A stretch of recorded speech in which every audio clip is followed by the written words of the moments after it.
Here are 3 really common myths that I see a lot of people who experience depersonalization or derealization believe in. Number 1, DPDR means that I'm losing my mind.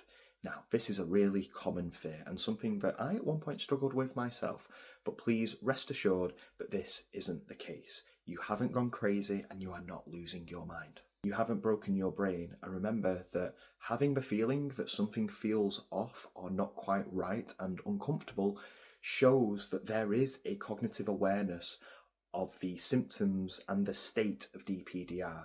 People who lose their minds or go crazy don't have the benefit of this awareness.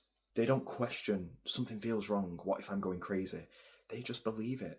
DPDR isn't a sign that you are going crazy. Number 2, I worry that I'm going to feel like this forever.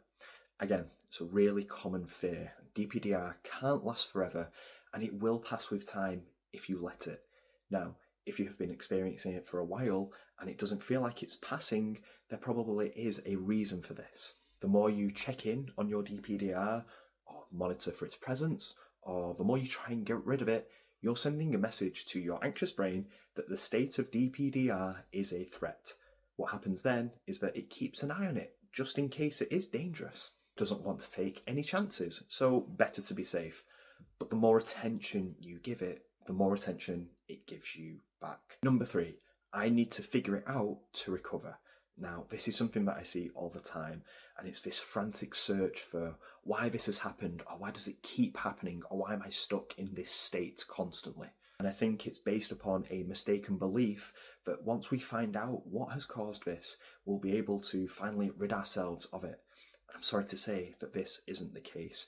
You are looking for answers where there aren't any. Simply put, DPDR is your body's response to prolonged periods of stress and anxiety.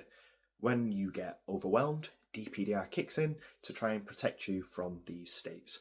Your body has detected that something is wrong and it's trying to detach to keep you safe. Unfortunately, what happens here for a lot of people is that we start to misinterpret DPDR itself as the threat, not the thing it was trying to protect us from. And actually trying to figure it out and solve it is a form of avoidance in and of itself. If you're asking yourself, I need to find out why this happened, that's often a little precursor to so I can make sure that I can prevent it from happening again, which is still teaching our anxious brain that DPDR is a threat. You don't need to solve it because you don't need to get rid of it, because it's not a problem that needs solving. It's just something that your body does sometimes. Save yourself the time and energy, stop trying to figure it out, and instead shift your focus to how good am I at tolerating this right now, and work on that instead. It's a much more productive use of your time, attention, and behaviour.